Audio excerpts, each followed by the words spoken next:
Good afternoon, everyone. Hold on a sec as I messed up the footage. There we go. We're ready to rock and roll. Welcome to today's new episode of the Xbox Factor podcast. And today's a special day, folks. For a lot of reasons, Flight Sim is out. I'm reviewing a game I can't talk about that comes out at the end of the week. Lots of Halo news, lots of Gears of War creator news and the coalition. We got a chance to see some real incredible footage of Forza Horizon 5, and I was going to introduce our special guest of today's show, and that was going to be Commander Shepard, but unfortunately he has left the building. Unless he comes back, we will give him the proper introduction that he deserves. Listen, folks, thank you so much for being here. Listen, last night on Primetime Gaming, I want to say that I'm not a tooting my own horn kind of a guy. But I got to tell you that I am so proud of the men that were a part of last night's episode. We tackled the sexual misconduct situation going on in gaming, and it was handled with the most epic bunch of class I think I've ever been a part of. But more so, that topic did not come from me. That topic was originally written by the middle-aged gamer guy who completely knocked it out of the park. The research that he did for this, I was going to call it a paper because it could have been a school paper. That's how much information. Like, if you worked with me before, my show notes are ridiculous. He put me to shame. And it was an hour and 15 worth of incredible banter with a bunch of people that had some big opinions. And I think at the end of the conversation, we all agreed that regardless of size of podcast, regardless of size of your presence in social media, we need to band together and speak about this. Otherwise, change will never come. And if you did miss that, folks, and let's say, for instance, it's not your bag, you don't want to know about that. You're here for the fun of gaming. Fast forward to 1:15 in the timeline, and we start talking about Game Pass. And last night we had on an incredible podcaster from the Xbox Era podcast, known as One Bad Mother, or OM, OBM. That's right, OBM. And he was fantastic. He's going to be joining us in a future episode on the Xbox Factor podcast to specifically talk about Game Pass, which we're going to open up with. But let's get into the introductions. Zemi Games, welcome back to the show. You didn't crash your plane. You're still alive, but you're disappointed that you waved at the plane and no one waved back. What's going on with that? Yeah, I just parked it in a field somewhere. Okay. But in central Kentucky, it's perfectly Excellent. fine. Yeah, I don't know how I didn't blow that up.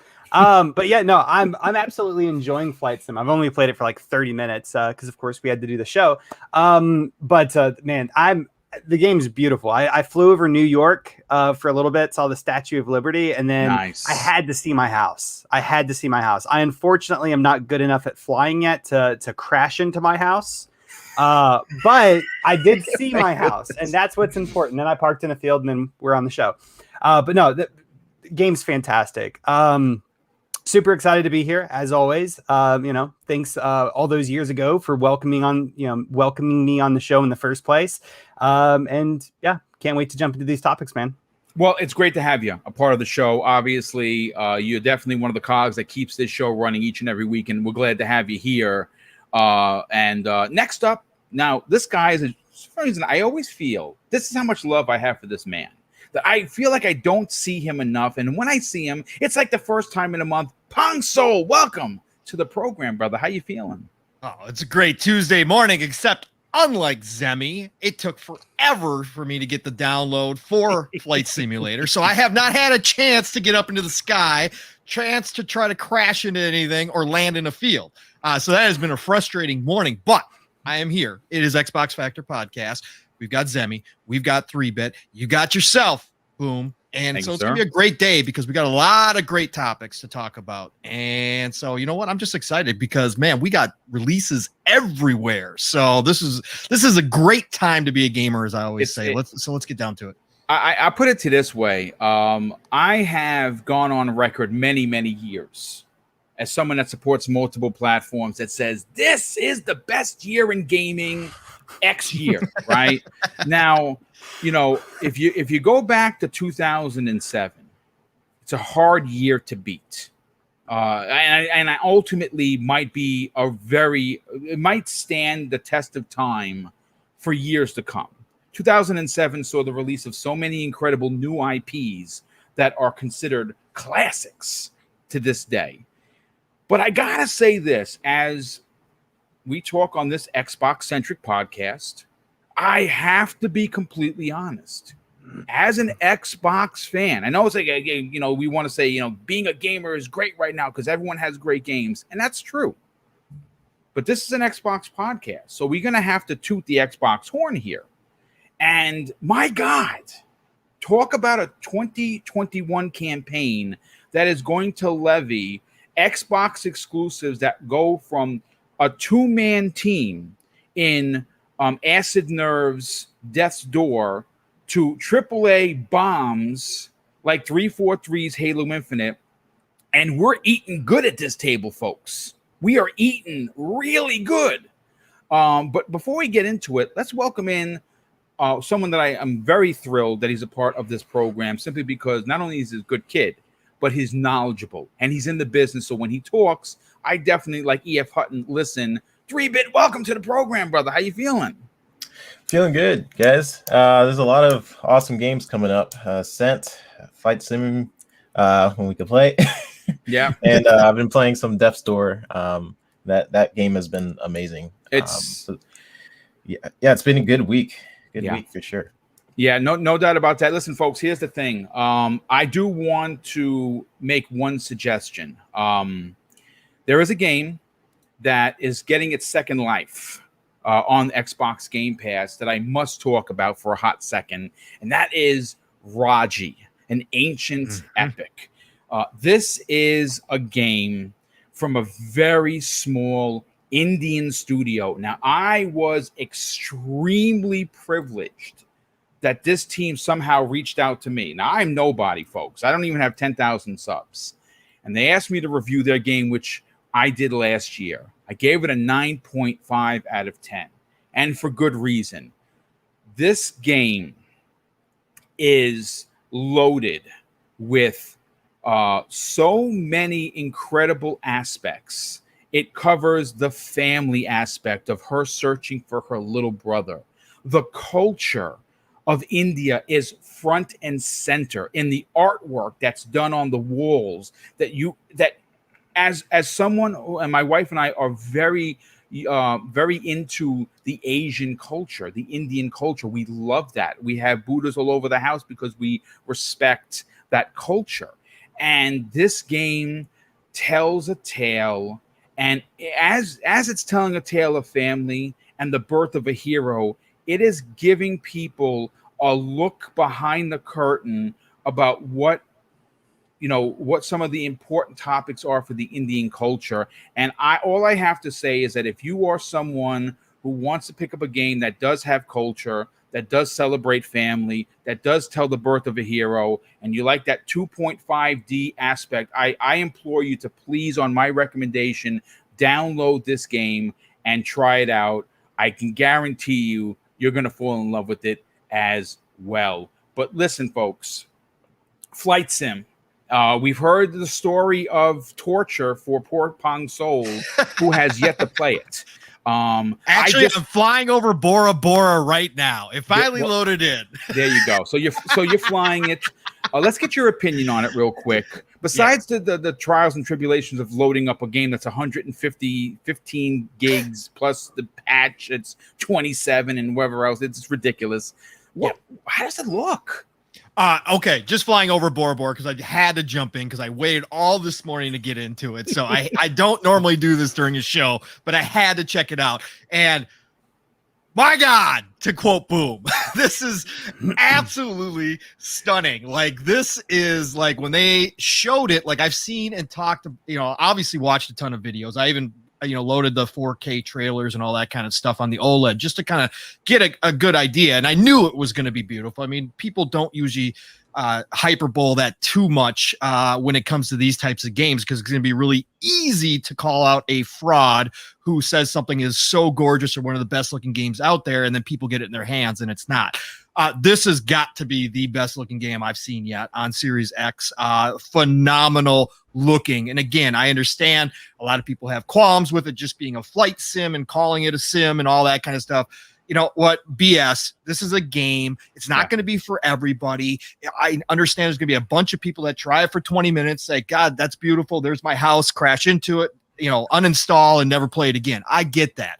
But just from a technical aspect, from what I just saw flying over the Bora Bora with the emerald, blue, all different kind of color water and landscape, it is absolutely ridiculous. And this is something I've been looking forward to. This is not going to be one of those games I uninstall. This is definitely going to be one I play. Now, how long I play it for is the question, but I love relaxing games. And if this is something that I do, because I am kind of interested. Like, this has always been a PC game, but I've always liked flying games, and I've always, I've been around airplanes because my stepdad, rest in peace, he was a mechanic at a major airline, right, for nearly 35 years. Wow. So I've been around airplanes, right, and so that's been my kind of part of my history, and I've always wanted to learn how to fly an airplane.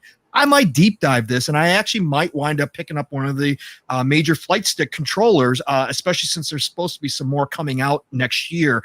I know you do. You got that Thrustmaster, and I know, and I saw it, and I was like, oh God, do I pull the trigger now? So I'm going to wait and see, but I think it might be something I do wind up picking up. I'm just excited because this is the first true.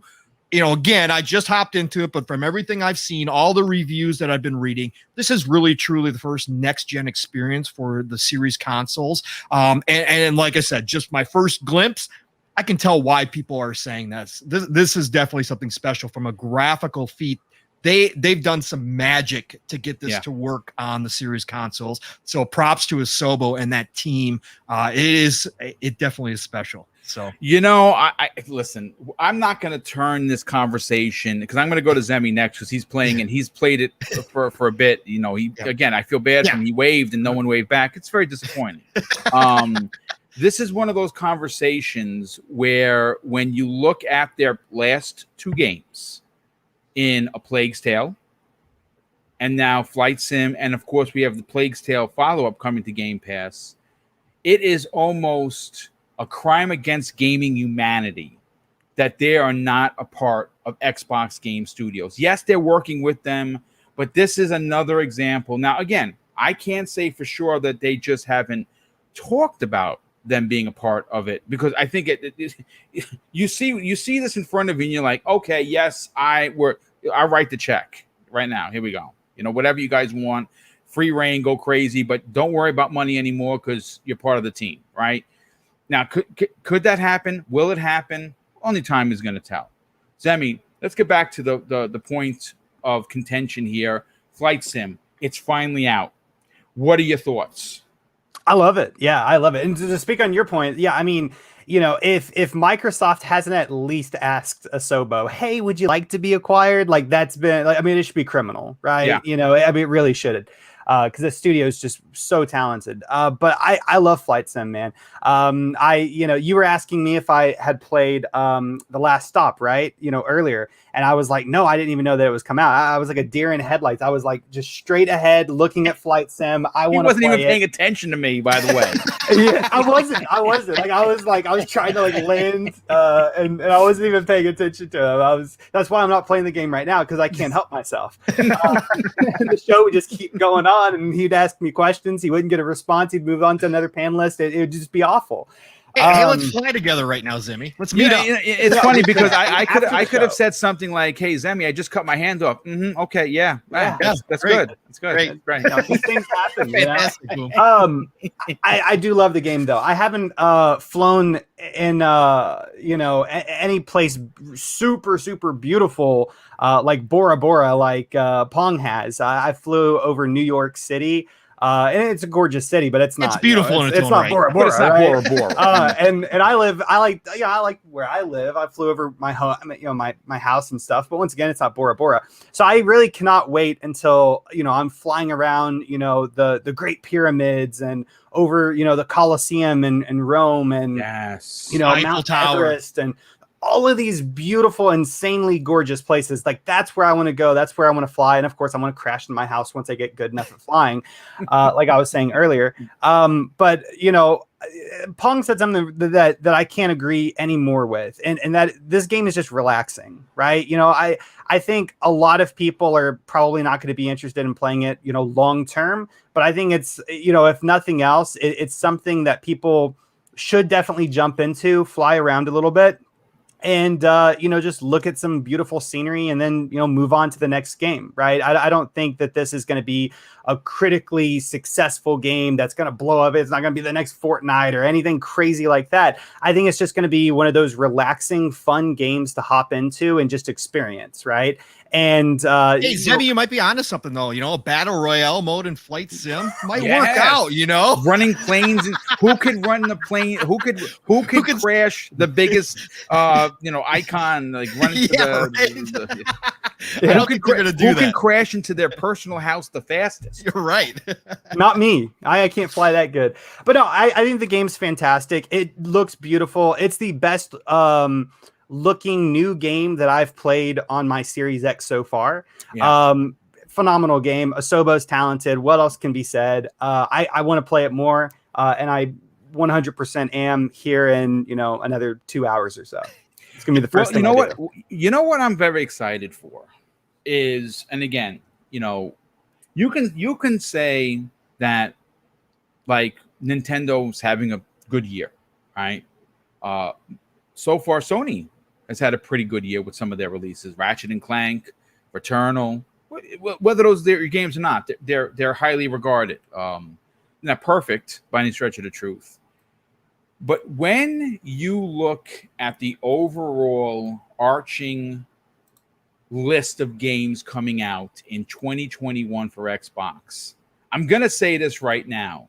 This might go off as the best year in Xbox gaming ever.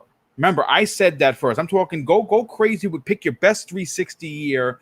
And I'm telling you, from small two-man teams to AAA bombs that have 5 and 6, 7, 1,000 people working on said game, this might be the best year Xbox has ever had. Now, again, a lot of these games were supposed to come out last year and were delayed due to, the world pandemic that is still ongoing, by the way.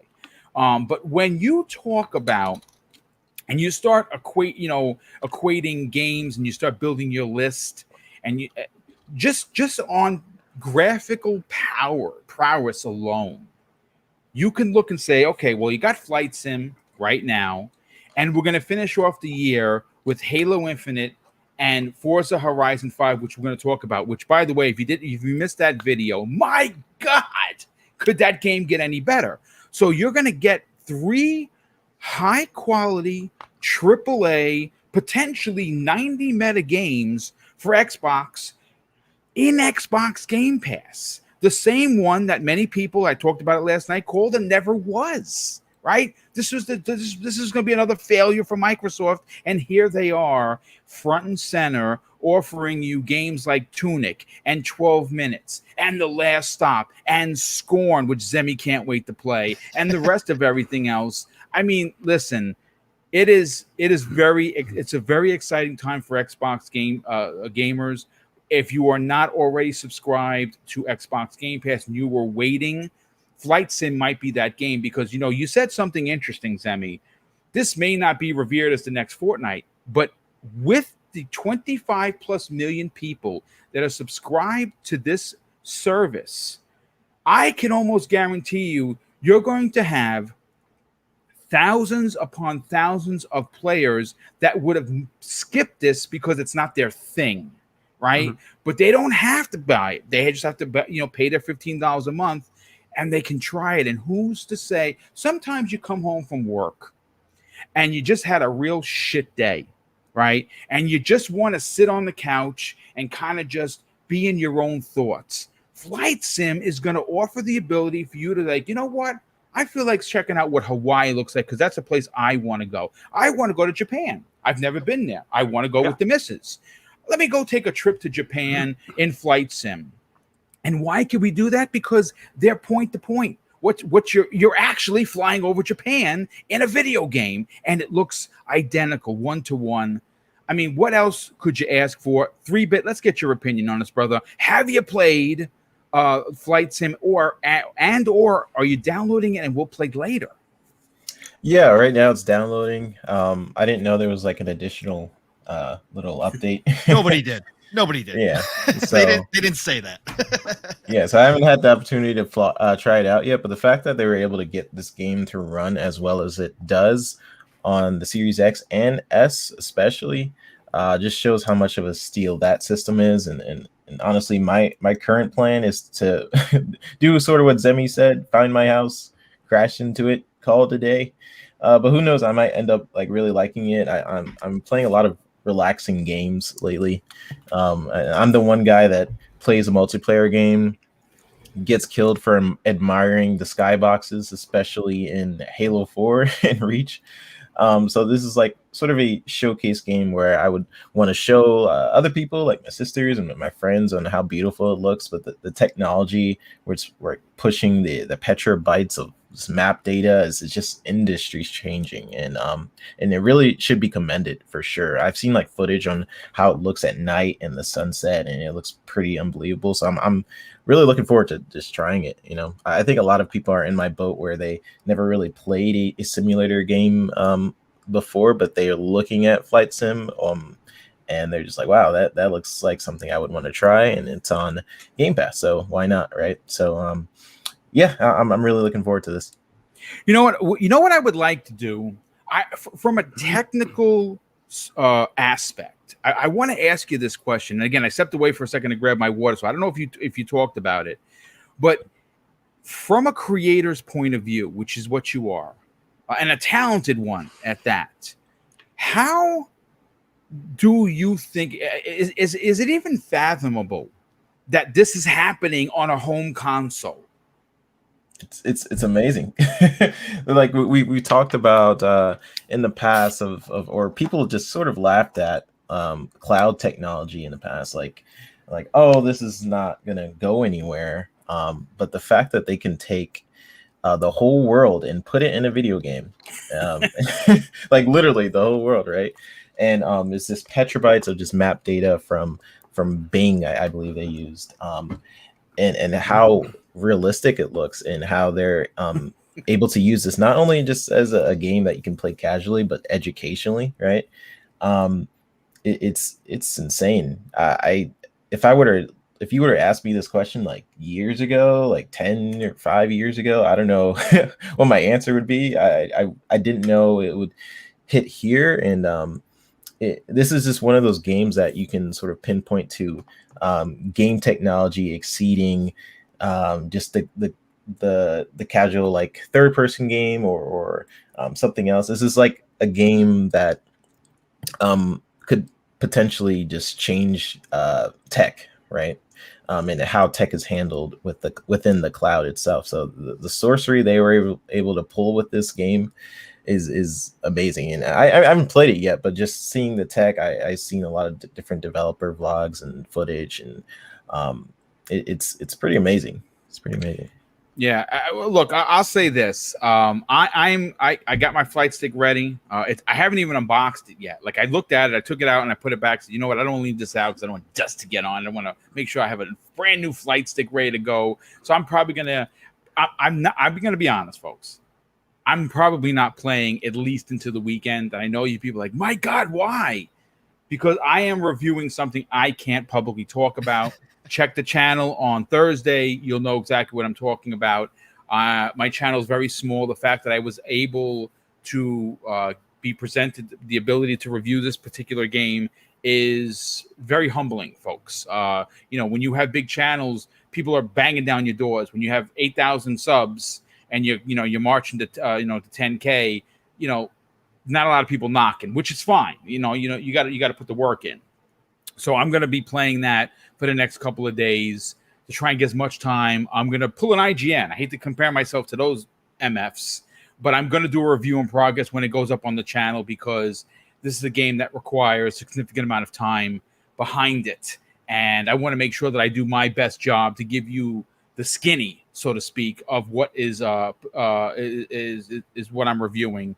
Real quick, Prince Green in the chat says something very funny. He says, "Good luck trying to fly to Japan in Flight Sim from New York. It took me 2 hours in flight in that game, and I didn't even reach Florida. I can't imagine trying to fly to Japan." And our good friend of the show, Gary Duddle, which I thought that you could do that. You can start anywhere in the world. So I will pick an airport in Japan.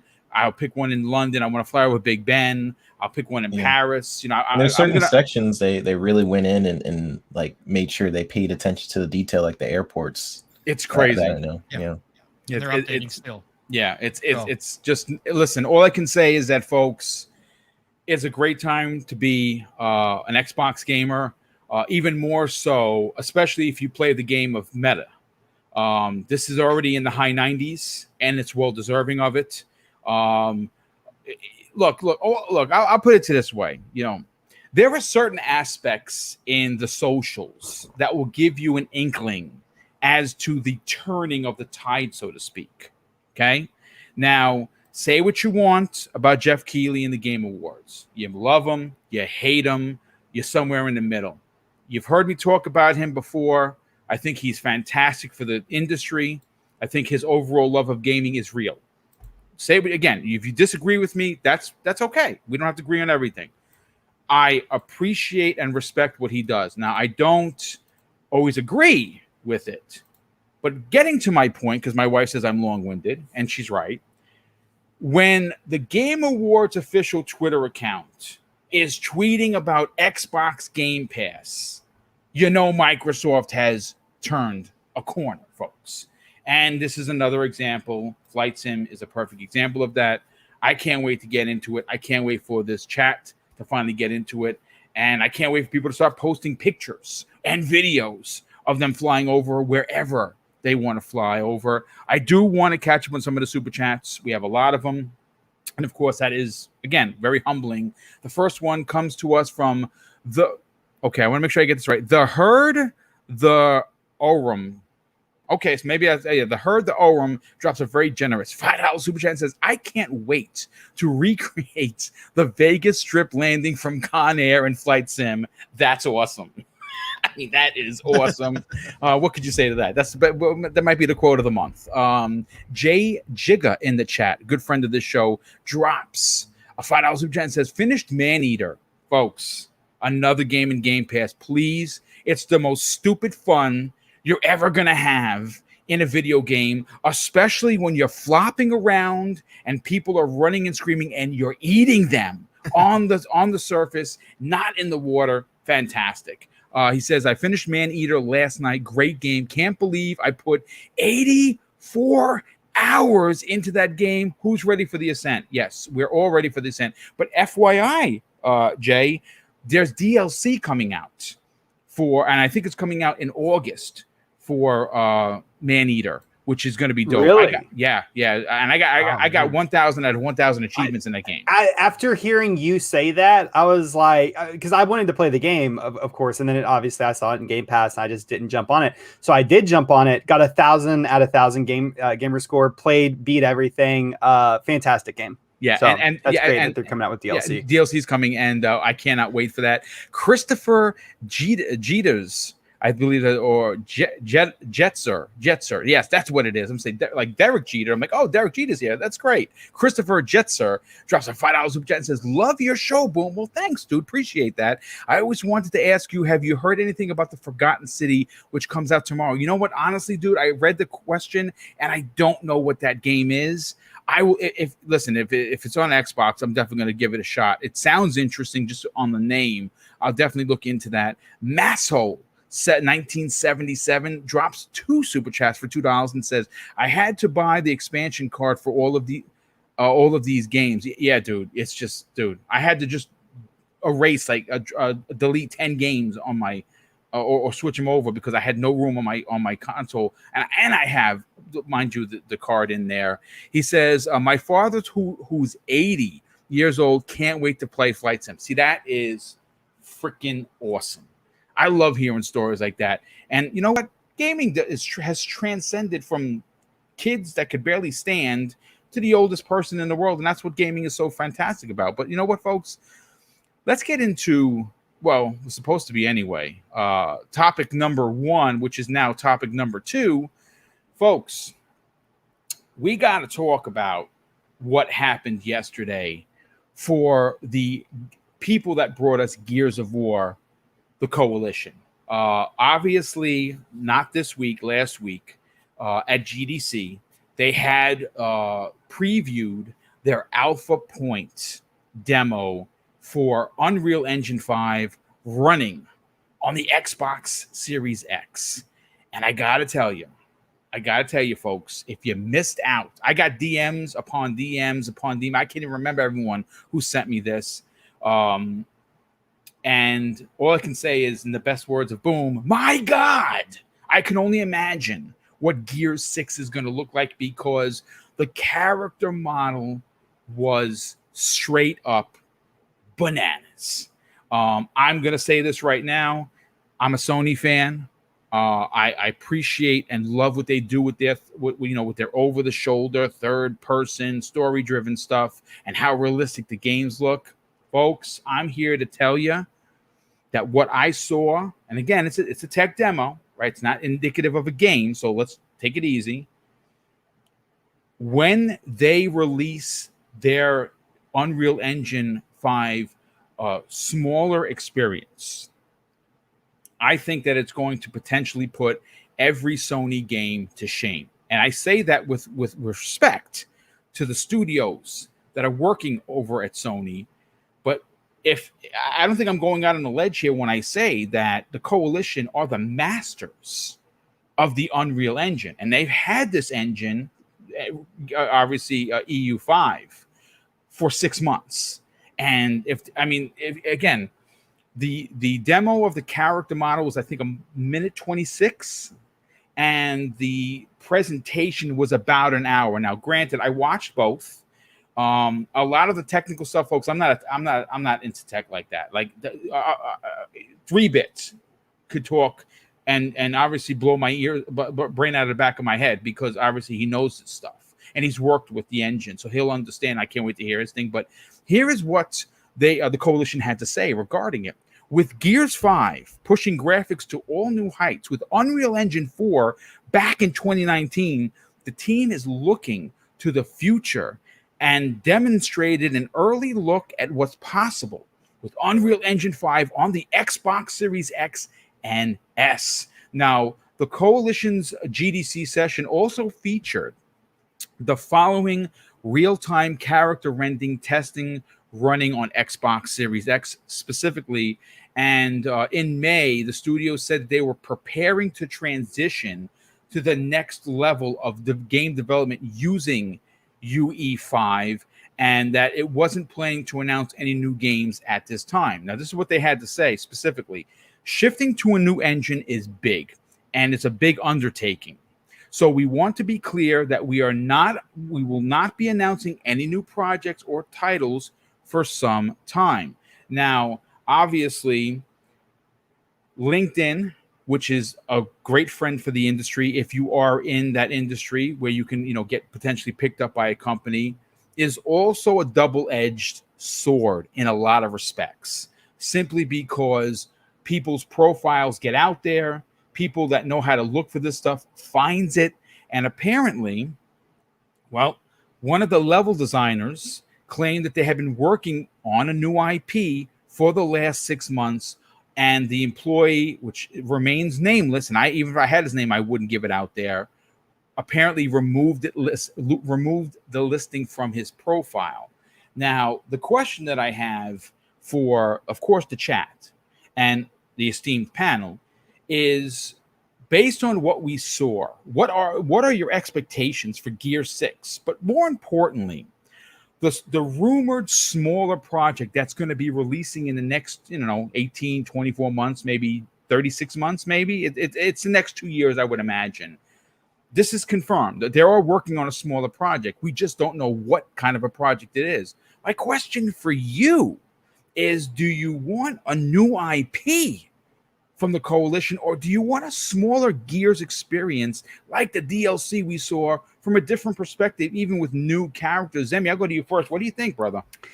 Well, I don't think it really matters what we want. I think it matters what we're going to get, and I think what we're going to get is a brand new IP that's going to be a smaller title, and then after that, we're going to get Gears 6. And I was actually looking this up a little bit earlier today, and apparently, like in May of this year, Jeff Grubb, he made a statement that the Coalition was working on a new, smaller IP to get acquainted with the new engine. And I believe his words were around like, it's going to be a small title and it's going to be an experimental project, right? So it's going to be something 100% new. So regardless of what any of us want, I think it's kind of safe to say that the next game that we're going to get from the Coalition is going to be a small experimental new IP, and then after that, they're going to return to Gears of War. So I'm excited for whatever Coalition wants to make. They've been stuck with Gears of War for the longest time. I think it's going to be exciting to see what new IP, even for a smaller experimental project, what new IP they can come up with. And this really works in Gears of War fans' favor, because this is a new engine. There's going to be hiccups, there's going to be learning curves, and I would rather them make any potential mistakes or hiccups or whatever on a brand new smaller game. I would rather them make a mistake on that than make a mistake on Gears of War 6, right? So, them coming out with this new game, it's exciting for us as gamers because, we get to see what the Coalition can do other than Gears of War. But it's also, exciting because, they're going to be all that much better with Unreal Engine 5 by the time that they're making Gears of War 6. So we're ultimately, hopefully, going to get even, an even better product out of it. Seeing, the tech demos, I thought it looked fantastic. I mean, obviously, 3-Bit's going to go into some really, really, deep, technical mumbo jumbo for you. I can't do that, but I can say that it looked pretty, right? It seemed like were those pores like on the man's face, like, dude, just the mustache. It just looked like the hair, like the strands of the hair. It's crazy, yeah. Absolutely incredible. And then seeing the environmental version of it, seeing the ray tracing on that whatever, like alien triangular diamond shaped thing, like seeing the ray tracing, the reflection of like the cliffs as like the camera was rotating around, absolutely fantastic. I cannot wait for those next generation graphical experiences that we're going to get into, the types of content that are only available because we have this new hardware. I cannot wait for Gears of War 6, for all of these, brand new experiences that we get to play. We're just going to have to wait for them. But seeing that, and I understand it's not a game, it's just a tech demo, right? But even still, it's just exciting to see what these studios are going to be able to, potentially come out with using this new technology and using the Unreal, 5 engine. Yeah, no, 100%. Real quick, I want to shout out someone new that found the channel recently. There it is, his comment, Big Bang. What's up, brother? Welcome to the show.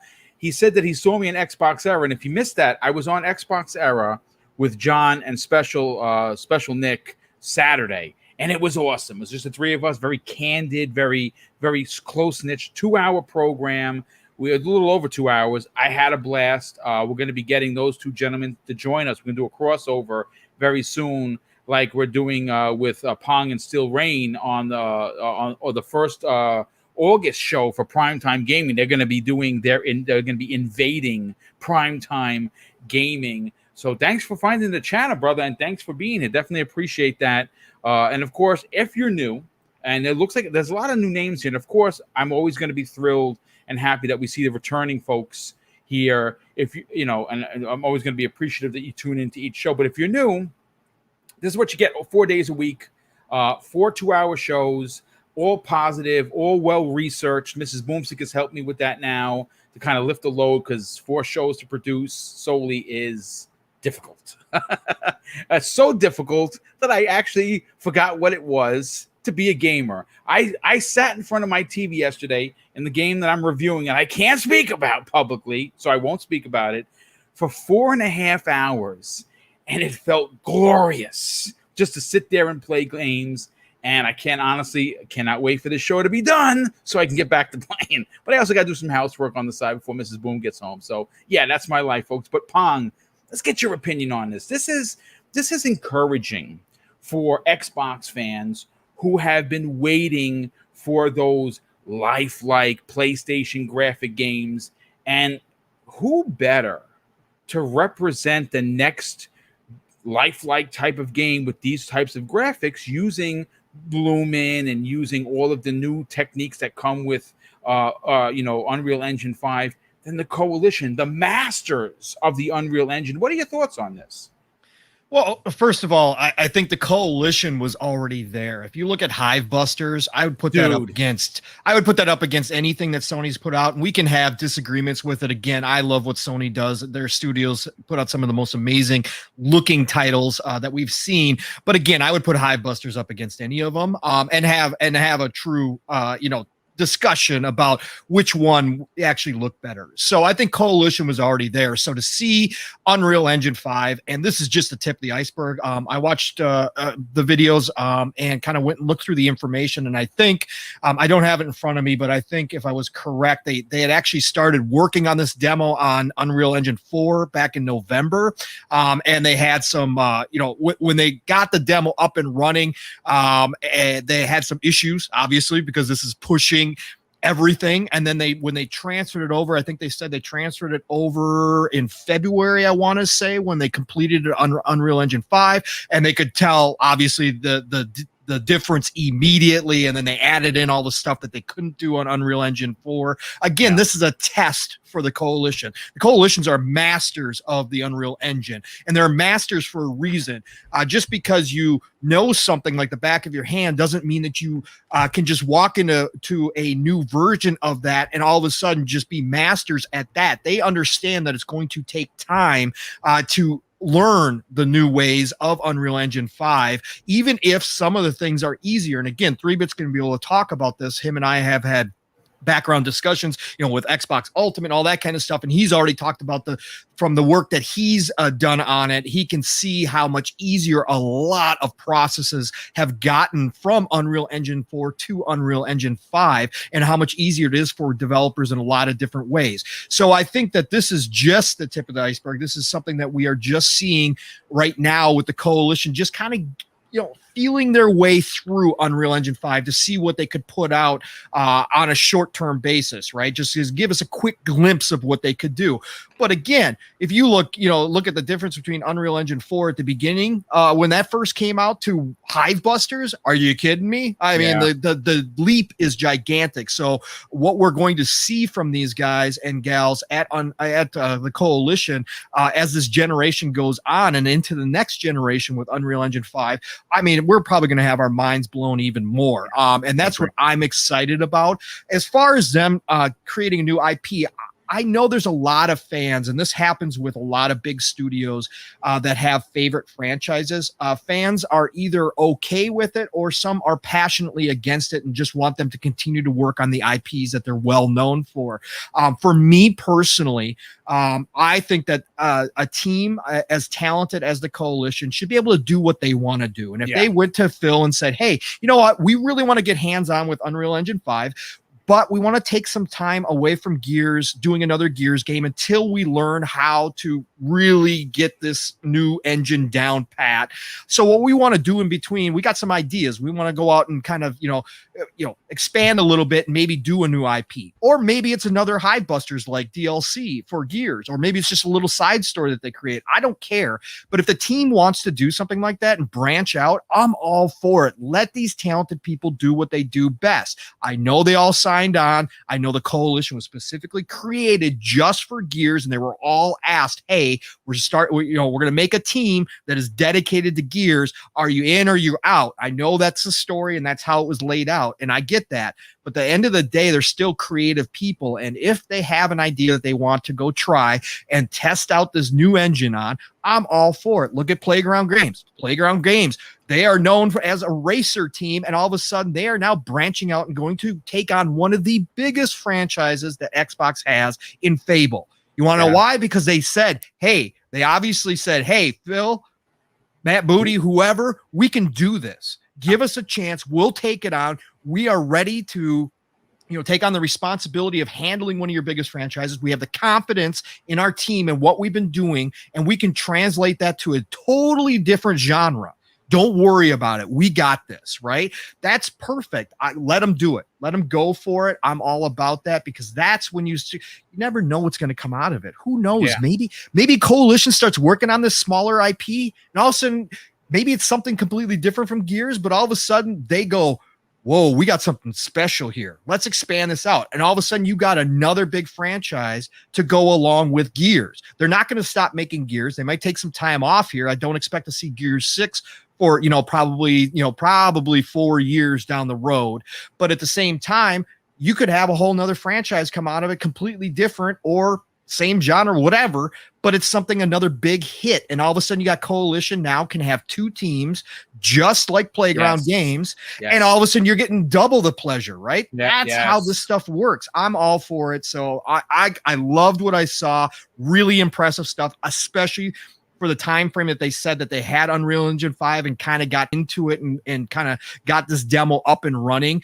Again, just the tip of the iceberg to see what they could do with this new stuff. And again, I know 3-Bit will get into the technical side of things, really shows how powerful this engine is. And again, the future is the exciting stuff. Once everybody gets to become those masters again of this new engine, that's what I can't wait to see. Because Gears 6, when they get it out, it's probably going to be something we couldn't even believe now, looking back, right? We're going to say, boy, we didn't see this coming. So that's what I can't wait for. It's interesting when you look at their past work. And again, say what you want about Gears 5, whether you like the openness of it or not. I loved it for that. I loved it that it was outside of what we normally get from Gears. I like looking for secrets. I like finding these special weapons that had like the extra bonuses to them when you found them. I love that you could completely skip them all and just do the story. But I thought at the time that graphics that we were presented in Gears 5 was the best on the console to date. And then, of course, Hivebusters came out of nowhere with little fanfare. Oh, by the way, here's a new DLC, Hivebusters. It's in Game Pass. Go crazy.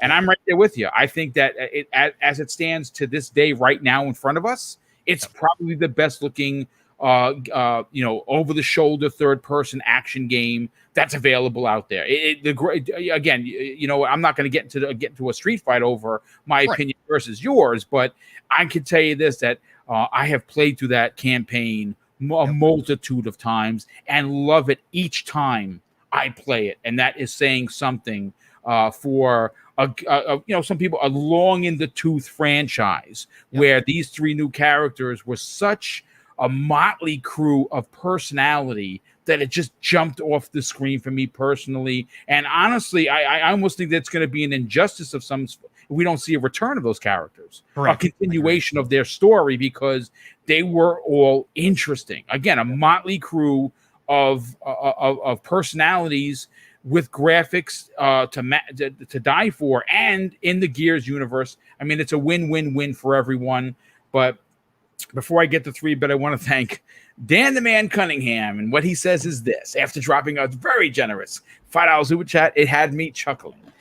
I have to trick the wife into helping me join the Mile High Club while playing Flight Simulator. Well, good on you, pal. Do we know if that counts? Is there an achievement for that? I mean, there better be. Listen, you better do a gift that says one Mile High Club achieved and achievement unlocked. Yeah, 100%, dude. You're gonna miss the mark if you don't do that. But good on you if that happens. But you know what?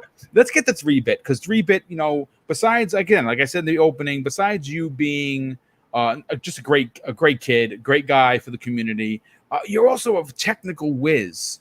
Seeing what they showed at GDC that you may have been privy to before, but now that it's public, they released 2 videos. Where do you stand on, you know what? Before I ask where you stand, what does this Unreal Engine demo show for Xbox gamers and what we can expect specifically from the coalition in the future? Well, the little demo they showed that was Alpha Point was definitely gorgeous. I keep saying to people that it's easier to see some of the capabilities of the Unreal 5 through scan rocks and environments, because you can see the visual fidelity of those assets a lot better than something that is metal. That's why they keep showing off rocks and some of these gameplay demonstrations. You can zoom in and out and see the details stay the same. That's why they keep showing like rocks and stuff, despite whatever the camera position is. So that's definitely a huge difference. And I remember you said something about Sony, and when you think about Sony and the future of their tech, it was always super weird to me that Sony was investing millions of dollars into an engine they didn't even use. Like that demo they showed with the girl flying. The Lumens demo. Yeah. It was more so showing what the Series X was capable of, despite them saying it was displayed on the PlayStation 5, right? And then the coalition and Ninja Theory and Asobo are developers I can think of that are sort of pushing tech forward. And if Asobo can squeeze all of that tech within these consoles, imagine what the masters of the Unreal Engine can do, right? So I'm expecting this project to be a sort of a testing ground for the team over at the coalition, a middle game to push their mainline franchise like Gear 6. So if you want Gear 6 to be even better, like to the fans out there, this side game I believe is a really great decision, so that these developers can play around with the engine, get used to it, and create something different in the process. And something that is like huge difference, and but again a little bit tech within the Unreal Engine 5 is the lighting and some of the real-time reflections you did see in that tech. To answer your question, Boom, like a huge test for them did seem to be that real-time reflection, and you could see that little triangle spin in the center of the map.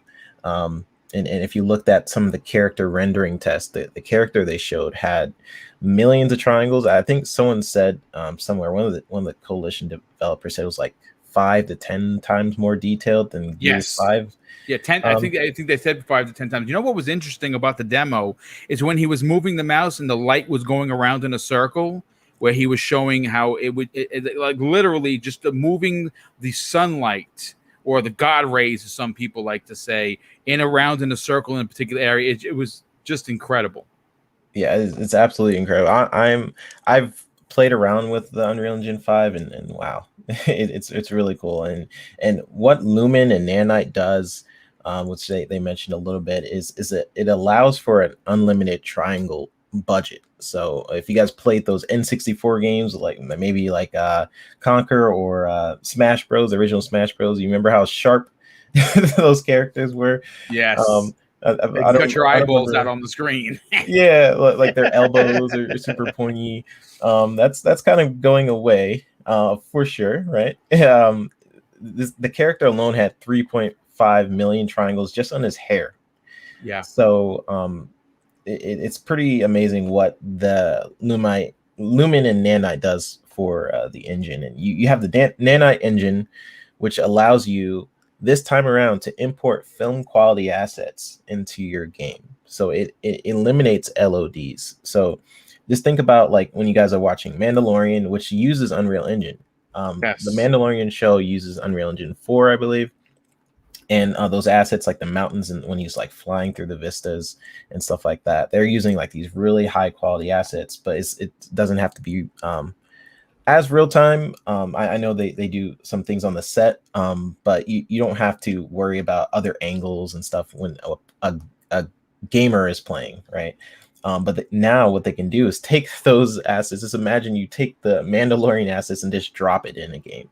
and that's what Crazy. Unreal Engine 5 is pretty much allowing. So game developers no longer have to create different versions of a model to load in, creating that blurry effect you sometimes see in a game where like a bottle or something is super blurry, and then you walk up to it and it clears up. That's kind of going away a little bit. They only need to really create that high version of that model, which cuts down a lot of development time for sure. So yeah, the coalition is definitely going to use this side project as a testing ground to see how far they can push their other games with an almost unlimited budget, a triangle budget. So the coalition have in the past taken the Unreal Engine and pushed it to do what they want it to do. They modify the engines pretty heavily, especially with Gears 5. So I'm expecting them to take this engine, see what it can do, and then just like break it apart and and fit it to do whatever they want, which is pretty awesome. So yeah, I'm looking forward to it. Well, I mean, listen, obviously there's a lot to get excited about. The future for Microsoft and their first party is extremely bright. This is, as Xbox gamers, what we've been waiting for. And they're so loaded up with talent and so loaded up with content that they're currently creating.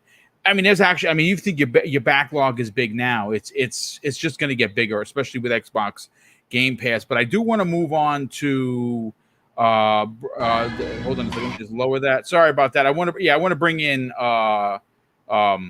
Forza Horizon 4, and hopefully this doesn't stutter for some reason. I don't know why. Maybe it's just there. Okay, so it's good. We got to talk about what happened yesterday with Forza Horizon 5. I mean, folks, look, I get it. You know, you talk to a lot of people. Yeah, boom. You know, it's Gears, it's Halo, and it's Forza. You know something? That's okay, folks. That is okay to have pillars that hold up your platform.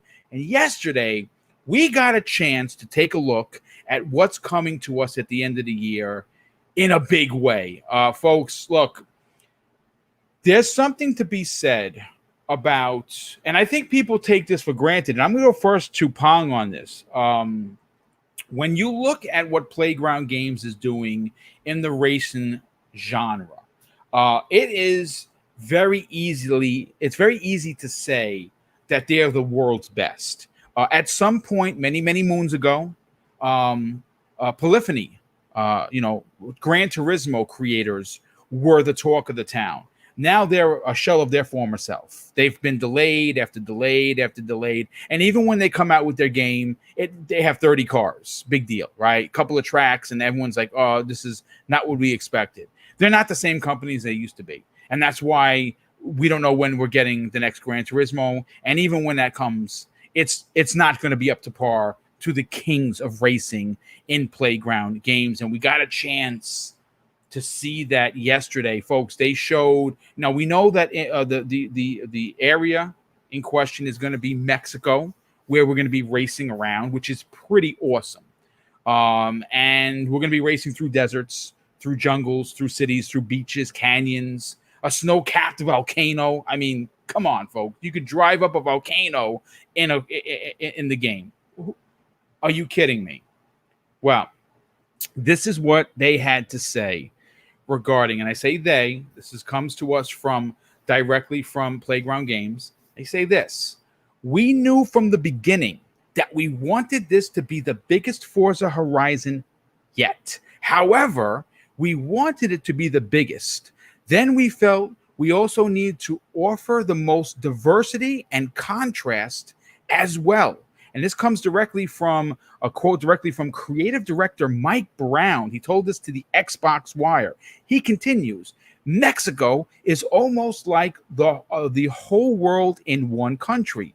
Snowy peaks, tropical jungles, epic canyons, beautiful beaches, ancient architecture, and modern cities. When you add on Mexico's incredible culture, the music, the art, the history, the people, there's no more exciting location than the Horizon Festival that they're going to be bringing to us this year in Forza Horizon 5. Now, look, I'll say this.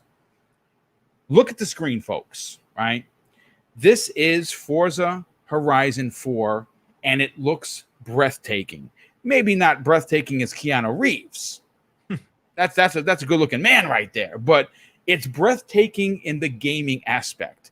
And here are the locations that you're going to be driving through. And I believe there's 1, 2, 3, 4, 5, 6, 7, 8, 9. There's 10. There's 10 locations. You have the canyon, tropical coast, the farmland, arid hills, the jungle, living desert, rocky coast, sand desert, through a swamp, which is crazy, urban city of Guanajuato, and on the volcano, which you're driving up a volcano, folks. Like, are you serious? Now, art director Don Archetta also talked about Forza Horizon 5 during its Let's Go segment on YouTube.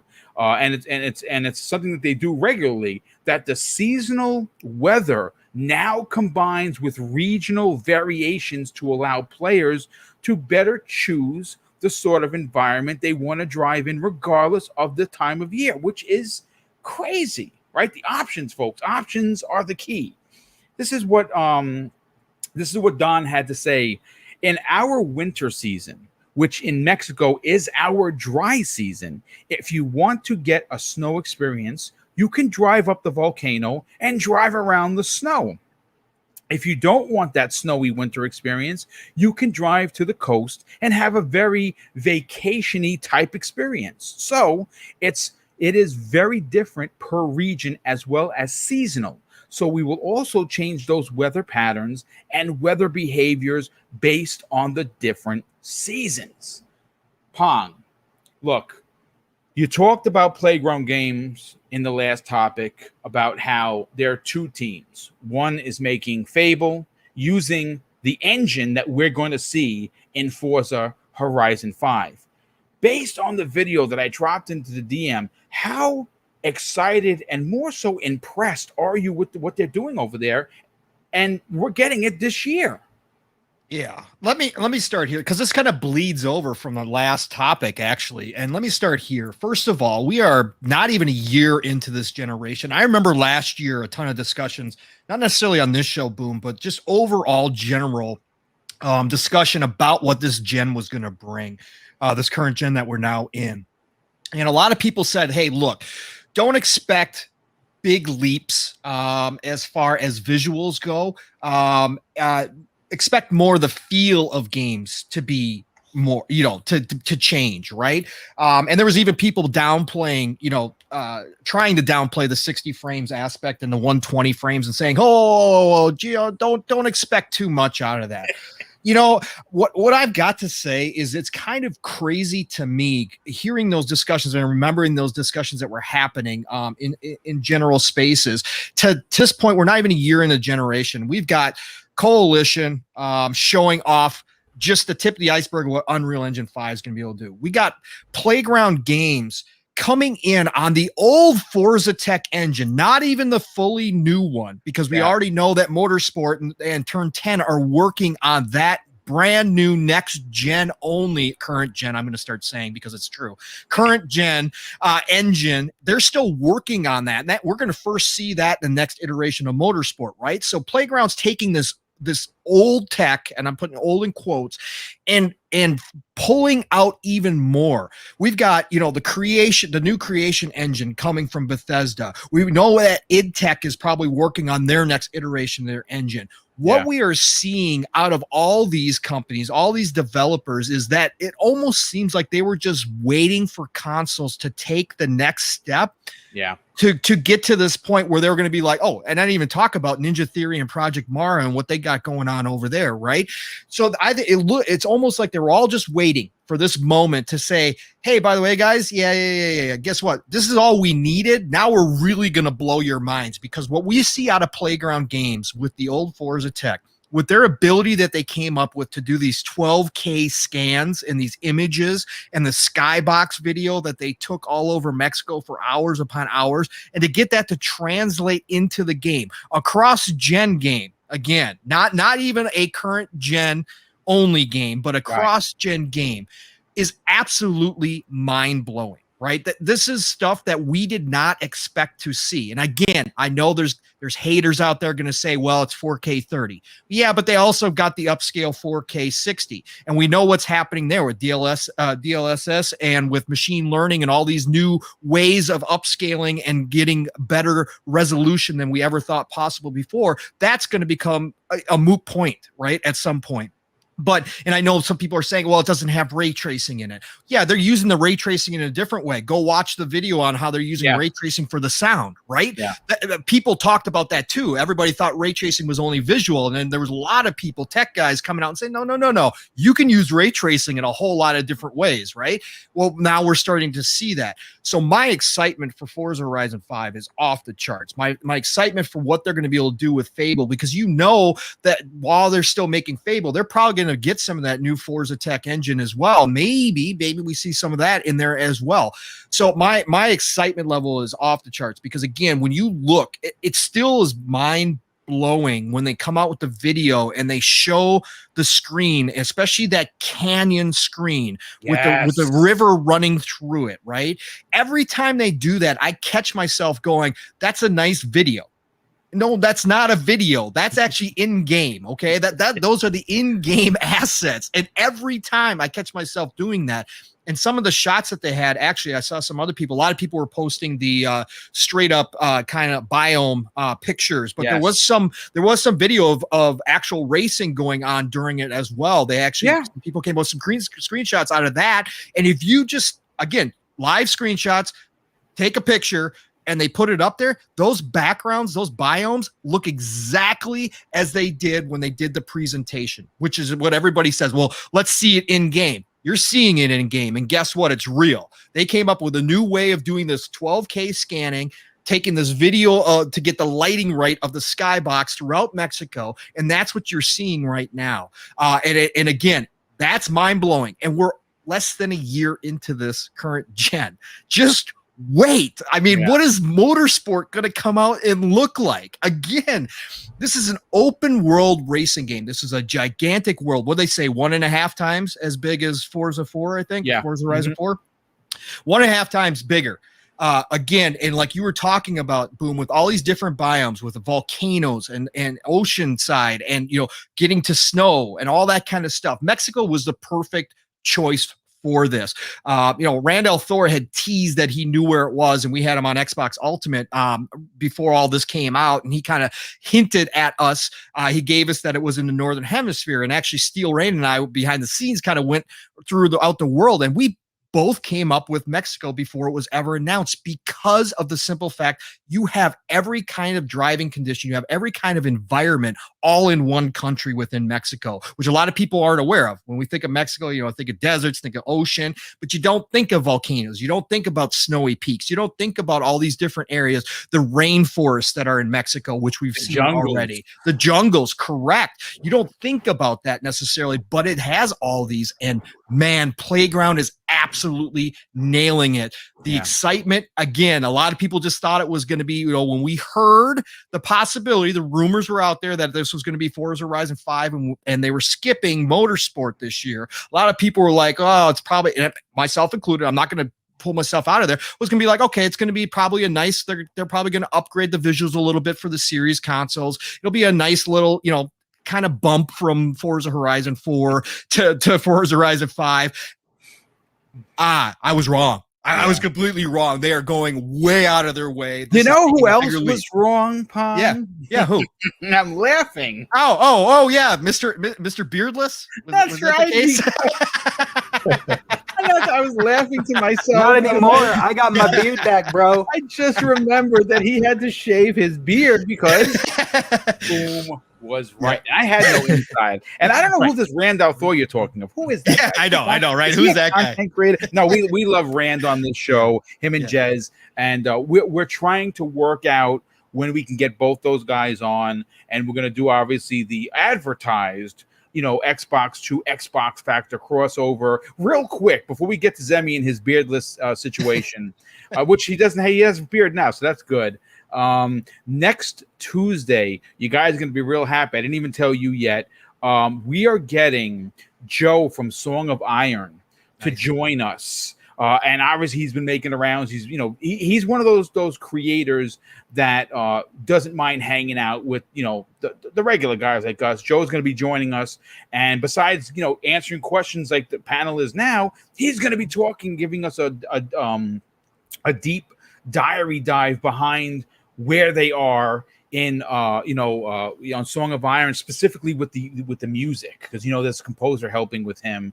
And I just found out that they went out and they had to purchase a very expensive folk type of instrument, a guitar with one string, to make the music that amazing. So we're going to get him next Tuesday, and I'm looking forward to. And this Thursday, folks, the second half of the Xbox Factor podcast, the Thursday edition, we're going to be celebrating indies in a big way, because we're getting the indie gamer and Jamie Moran to join the crew to talk about why indie, specifically the indie community, has officially chosen Xbox over PlayStation, and there are reasons for it. We got some interviews from some smaller studios that said, no, working with Xbox is probably the best move we've ever made. And I can't wait to talk about that. And obviously you can see my driving, not so good. This car is a nightmare to drive. Look, I'm stuck by, if I tried 1,000,000 times, you couldn't get stuck between the building and the freaking pole, right? I figured out a way. Enjoy and laugh at me and tell me I'm a terrible driver. It's fine. Real quick, before we get over to Zemi, folks, I'm not a numbers guy per se, but I work hard on these shows. We got 270 people here and 100 likes, folks. Come on, listen. If you're not liking the show, be like the 5 D-bags that gave me thumbs down. And if you're one of those D-bags, well, you're a D-bag. What can I tell you? Because there's been positivity on the show from start to finish, and more importantly, #fun. Hit the like button, folks. I am battling on an everyday basis the YouTube's algorithm, which I can't figure out. And if you sell hate, they will reward you by putting you in there. If you're positive like me, they basically shit on you. Pardon my French. That's what they do. As a matter of fact, good friend of this show, good friend of this community, Jay Fonzarelli, who has an amazing talk show that he does on the weekends where he interviews one-on-one people. He was asking, why does it take 13 hours for my video to upload when there are other big sites that have 100,000 subs do it in minutes? Because YouTube does not care about the little guys. And I'm considered a little guy. So if you guys and gals care about me, hit the like button. Share this on social media. Let people know that, yes, here's another positive Xbox program with a group of guys that love gaming, and you should try and listen to them. And I would greatly appreciate that. But Zemi Games, listen, there's a lot to get excited about for Xbox. We talked about that before, but specifically, Forza Horizon 5 is shaping up to not only be Game of the Year for in the racing genre, because it's going to, no one's going to challenge it. That's the bottom line. But where's your excitement for the location? Yeah, I mean, I'm very excited. I mean, I'm I wasn't very excited whenever it was first announced. Of course, I was quite upset because I knew what it ultimately meant. But no, even still, while watching it, knowing the demise that was going to happen to my beard, of course I'm excited. I mean, the game looks fantastic. I mean, right now we're watching Forza Horizon 4, your gameplay, and it looks great, right? I mean, it does. It looks phenomenal. But Horizon 5 looks even flipping better, man. And I'm just so excited to be able to jump into there. I mean, once again, once Horizon comes out, once I start playing it, it's probably going to be the best looking game I've played on my new console at that point, right? Yeah. The whole idea of them adding in all of these new, environments and locations and biomes to race in, I am super, super excited about that. I'm really, even more excited that they're continuing to do their seasonal feature, right? Where, every week, I would imagine they're going to probably keep it around the same, where every week the season changes and, you'll get some snow and so on and so forth. One thing about Horizon 4 that I really didn't care for too much about that feature is that whenever it snowed, right? And like pretty much the entire map was covered in snow. And if you didn't like snow, or if you didn't want to drive on snow for that week, well, you know, you're kind of out of luck. I really like the direction that they're taking with Horizon 5.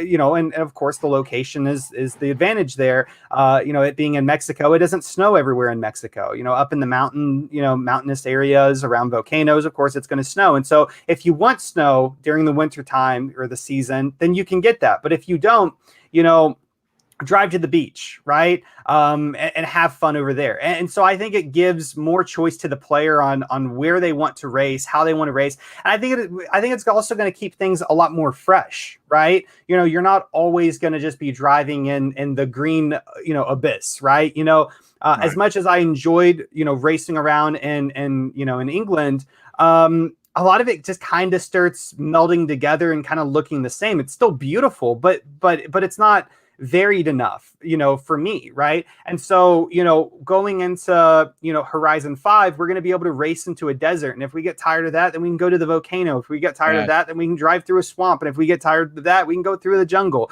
through the beach, whatever, right? There's so much variety. I think it's really going to keep the game super, super fresh. And I think the most important part about Forza Horizon 5, and no one's talking about this. Pong, you didn't mention it. Boom, you didn't mention it. Shame on both of you. The most important part about this game is that we get to drive on the right side of the road. The correct side of the road.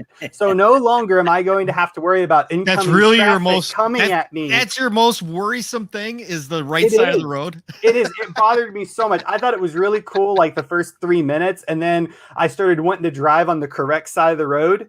You know, the right side of the road, and all of a sudden cars were coming at me. It was very you know, I got very, you know, distraught over that. But no, I mean, and so that's just the icing on the cake. The cherry on the top for me is that we get to drive on the right side of the road. But no, I think the game looks fantastic. I cannot wait for it to come out. You know, there's the great debate on, you know, whether or not it's free or not because it's in Game Pass. It's as good as a free title to me, right? You know, it's pretty much, I consider it free. It's coming into Game Pass. I don't have to pay any extra for it. You know, I mean, it couldn't get any better. It really couldn't. Game looks fantastic. Can't wait to play. You know, we got a real quick. We got a hashtag cancels Emmy in the boo. chat. I knew I was going to get a boo for that. That's why I said it. Yeah, Gary Duddle, good friend of the show. What's up, Gary? Listen, you know what? We have been asking 3-Bit technical question after technical question, right? And that's because he's so knowledgeable in it. But, you know, 3-Bit, I would like to grab your opinion strictly from a fan of Forza Horizon, what you've seen, what has impressed you the most, and really, is it going to potentially be the best looking racer potentially in the history of racing? Yeah, so I mostly played Forza Motorsport for a while, but I've recently been playing Forza Horizon 4 to play a bit with Dealer in them, and man, that tutorial section is long. And I'm really excited for this game after playing that, because the mechanics and stuff is just amazing. But I think Mexico was a pretty good choice for the environments, especially as what Pong was hitting on with Randall sort of teasing that whole thing. But there's so much diversity within the environments within Mexico. I'm sure that's going to make it like a blast to race around. Not to mention like the sort of forge mechanics that they're adding with like the different racetracks. Yes. That seems like it's going to be a blast. And I think a lot of people love to mention that moment where they show off that environment where people think it's just a picture or a video, and then it pans to the gameplay, right? It's just like it's really unbelievable. Yeah. Really unbelievable moment for sure. And the visual fidelity of this game is almost unmatched. I'd say this and Flight Simulator are like the best looking games of this generation so far. And that we're going to see what Ninja Theory comes up with for sure, because they are pushing the tech there as well.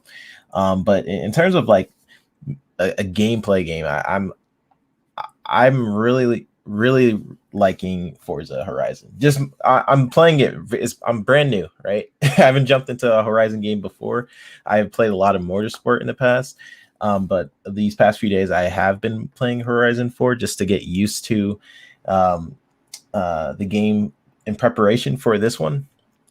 And man, it's amazing what they have done with that tech, and this engine is pretty much it's not the new engine that they're using for which is Motorsport, bananas. That is again. You know what's even more impressive?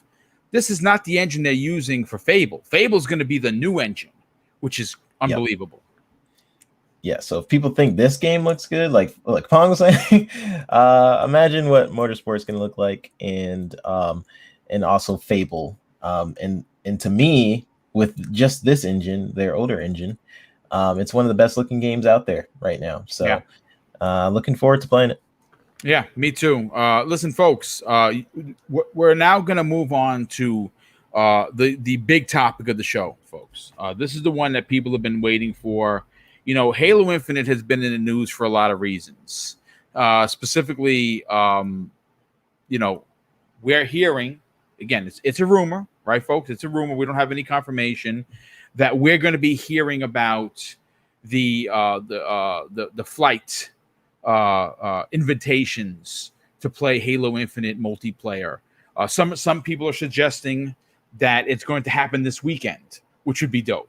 Actually, not so much dope because I have too much to play. I got to get my review in. I got to try Flight Sim. I'm actually hoping, selfishly, that it's not this weekend, that it's the following weekend. But you know what? If it's there, I will figure out a way to get down with it. Look, there is a lot to unpack in the three questions that I have prepared for the chat to, you know, obviously listen to and potentially answer, and of course the panel. Now, one of the questions, and this is not more of a, you know what, it's not even a question, it's more of a statement, folks. Here's the thing.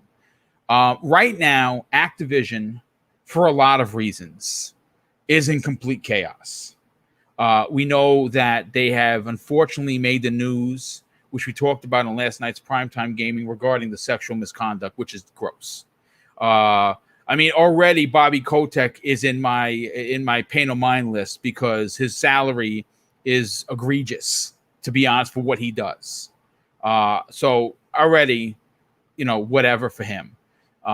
We talked about last night that we think he should be removed, and hopefully they do remove him. Because you know, you're running the ship. If you don't know what's going on, then you're a terrible leader. But besides that, we also have heard that the current situation with the development team or teams that are making Call of Duty Vanguard, it's a nightmare, folks. It is a development nightmare. And, you know, I know that Sony's supposed to have their so-called, you know, miniature big event sometime in August, and that they were rumored to have Call of Duty set front and center because they have the marketing with them. They should not have them on the stage. I think anyone that covers anything for Activision moving forward until some change happens, shame on you. If you purchase anything of their products, if you support Call of Duty in any way, shame on you. I will tell you that right now. You need to make a statement. But specifically bringing Halo back into the conversation, one of the things that has me frustrated as a diehard Xbox gamer is that we do not have confirmation from Microsoft, from Phil Spencer, and more importantly, 343 Industries, that they are going to just drop it down, right? Unzip it and drop it down. That Halo is back in a big way and that it must release on 11/15/2021. Listen, say what you want about all the multiplayer games that are free to play and that you have to pay for. They're not Halo, okay? And I would be unbelievably aggravated, disappointed. I would even use the word disgusted if Microsoft moved out of the way for anyone that they don't meet that 11/15/2021 date. Now, granted, if they move to December somehow, because they said holiday, right? Just move to December because it's a technical thing. I hear you. I'm not going to complain. But, you know, we did hear Phil say that, you know, they're trying to figure it out with partners, this, that, and the thing. Listen. it's Halo. Halo Infinite is going to be the talk of the town. Now, whether that's revered as the greatest, return of the king ever, or they limped out of the gate and people are disappointed with 343, I couldn't tell you. I'm thinking more that people are going to be excited. I'm one of them. Pong, I got to go to you first on this. This is one of those instances that, for me, as a fan of the brand, a fan of Xbox, I think that they absolutely must hit the 11/15/21 date. It's a celebration. It is the 20th year anniversary of the platform, but more so Halo Combat Evolved and Master Chief. Where do you fall on this conversation? Well, let me ask you this, Boom. What if it can come out earlier? Are you cool with it? You know what? Here's the thing. What am I going to say if we can play in October? Because there's been some rumors that they could release in October. Right. And would I be disappointed for that? Not necessarily. Okay. What I'm hoping that is in fact the case, if it releases in October, which is, rumored to potentially happen. Right. We could, as long as they celebrate the day with controller releases and potentially special edition consoles and in-game content to celebrate the Master Chief and Xbox, and there's a new, moving back screen that says, 20th anniversary. I put it to this way: if it comes out earlier, we win. We win. Yay! Right. Xbox gamers win because we're playing Halo early, right? Awesome. With that said, I want them to celebrate, and I don't want it to be kind of like a murmur.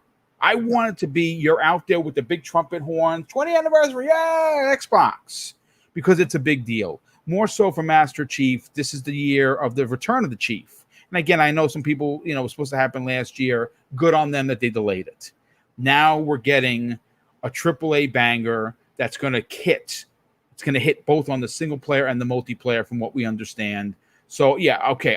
We're not going to be aggravated if we get to play it early, but I will be pissed as all hell if they miss the date and they release it in December or something and they don't celebrate that day. That I will say that. Okay.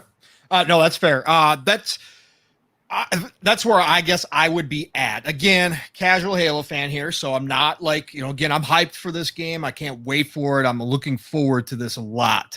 But it doesn't, again, I don't have the background with Halo that a lot of you guys do, that kind of, drums up a whole lot of emotions. What I will say from a business standpoint, from just looking at it from the outside in, is that Microsoft definitely should be playing from the position of power, because Halo is one of the pillars of the industry and in video game history. So if they are looking to move out of that slot because of other partners, I would definitely put my foot down if I was Phil and his team and be like, no. Either you guys can go head to head with free to play Halo, or you guys can go ahead and step out the way, because this is our anniversary. And I would definitely be doing that. I would be like, absolutely not. Understand partnerships are important. Understand we got to care. But if those partnerships are important, then those partners have to respect what Halo means to video game history and why this would be such a big deal, especially after a year delay, and it not coming out when when Microsoft was expecting it to, when Xbox wanted it to. I definitely would play that. I would be playing hardball in the entire way with the entire industry. I don't care who's sitting there, and I don't care what it is. I just be like, absolutely not. Halo's anniversary. This is Master Chief's Day. We are going all out. It means a lot, not only just to us, but to our fan base, to people around the world. This is our day. So, go ahead. You want to come up against us? That's fine. We're not going to sit here and complain. Go right ahead. Do your thing. But guess what? It's free to play. We're going to be marketing everywhere. We're going to be celebrating this moment. And this is the way it's going to go down. So that's how I would feel about it. And I totally understand from your standpoint, Boom, if they were to push this to December, if it was for any reason other than the fact that, let's say, the single player wasn't quite ready yet and they needed that extra month to polish, okay, again, it would be highly disappointing at this point, especially after getting a whole year break that happened. But at the end of the day, I'd much rather have the complete game come out than to have something come out and be messed up. Even on the anniversary. But I think overall, I think really at this point, when Phil has reiterated that they've got it down to within a week's kind of block, they've got a few weeks to play with. I really think they're looking at trying to maybe release it early in October if it's ready, up until the anniversary date. I don't think it's from the anniversary date forward. I actually think it's from the anniversary date backwards. And I think they're trying to slot it in there. I think if it releases early, it's not going to take away from any kind of celebration they try to do. I think it actually might enhance it as millions of people have it in their hands and they're playing it and they're enjoying it. Like you said, they can bring that celebration to in-game as well as all the marketing and all the extra, stuff that they may have outside of the game. I think that's kind of a cool deal too, as well. You don't have everybody, on that day trying to hop in. You got your server issues, and on top of it, you're trying to celebrate the anniversary and you got all this other stuff going on. And you might have people on social media, grumbling about, hey, the servers are backed up. I can't get in, what's going on. If you get that out of the way a week or two prior, get everything kind of smoothed out, come into the anniversary date, and then hit big and be like everywhere, right, with advertising and be in game, I think that'd be a pretty cool deal as well. So I think that's where they're at. Again, it's all guesswork. We don't know, but I got to imagine Phil understands the importance of that date. And I don't think that he wants to try to push past that date. I think the only thing would be maybe a little bit early to kind of get ahead of it, but then still have something big planned for the anniversary. So that's where I'm at with it. Yeah. And I hope you're right. Again, early is good. Late, not so much, to be honest with you. And you know what? Just to kind of throw this out there, we say a year delay, but is it? No, it's actually longer than that, because if you go from July, right, to July, which is we're still in, right? That's a year, right? If you add another couple of months to that, you're talking 14, 15, 16 months. Listen, I want this game to release because we have been asking for it. I cannot wait for Halo to come back. I'm very confident that 343 is going to deliver in a big way. I honestly, you know what I'm hoping for, honestly, selfishly, is for this game to come out, Pong, completely blow us out of the water, and 343 everyone could go like this. All right, it's out. Jesus. Okay. All right. We just need to maintain the servers. We got to keep but they could take a breath. You know what I'm saying? Absolutely. And that's what I'm hoping for. Zemi Games, let's get your opinion on this. Where do you feel on Microsoft potentially hitting that day? Is it important for the game to celebrate Master Chief in a big way? On the grand scheme of it, like, how important is it? I mean, not really. It's a day, right? I mean, at the end of the day, it is just a day. And you could release it, a week behind that, a week in front of that, and ultimately, it's really not going to change any lives. I'm glad Boo Zemi is back. Boo Zemi. Look. Yeah. With that being said, the chat. I just put hashtag cancel Zemi. I'm the host did it. Yeah. I'm glad you're back. You've been a little. You haven't been around the past couple of weeks, Zemi. I know. Staying away from this. All right, let's go. But, I mean, am I wrong though? I mean, am I wrong? Yes, you're wrong. You're right. Yes, you are wrong. Just a day. There's other days are important. We have birthdays. We have holidays for a reason. Celebrate Halo and Xbox as a brand. Tradition. We have. Then we have to have this Halo game come out on that day. Like, there's other things. With that being said, I think that there's real significance with having the game come out on November 15th, right? I think that there is real significance with them doing that, especially since the game was delayed. And it was just a day a second ago. Now you're saying it does have importance. Which one? There is significance there, right? But on the grand scheme of things, it doesn't really matter. It's not going to change any lives. It's not really going to do anything but make us feel good, right? At the end of the day. But that's what video games are about. Anyway, regardless of that, okay? Regardless of that, there is significance with it being there.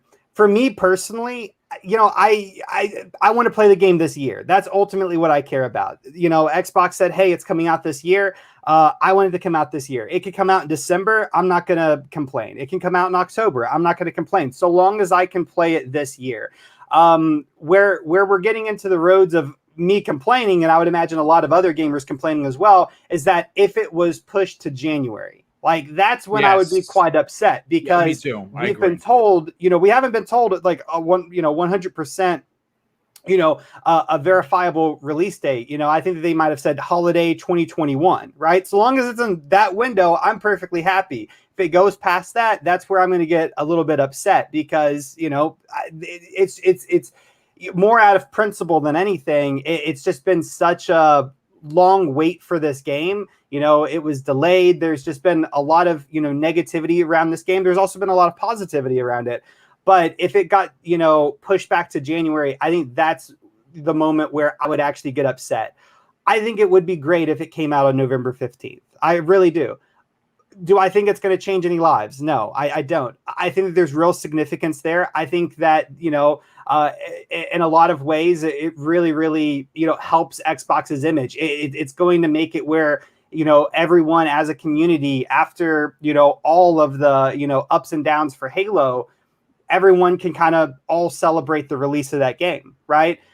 But ultimately, it doesn't really matter the specific day that a game comes out. It just doesn't. I think regardless of when this game comes out, we're all going to be, excited to jump in there, try it out, play it, and hopefully it's a fantastic game. Hopefully it's the best Halo that's ever, launched.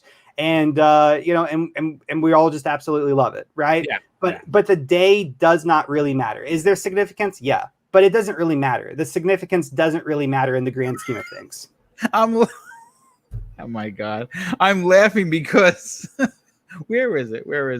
So Zemi loves cabbage. I don't even know what that. I do like cabbage. I don't know what that has to do with anything, but I do like cabbage.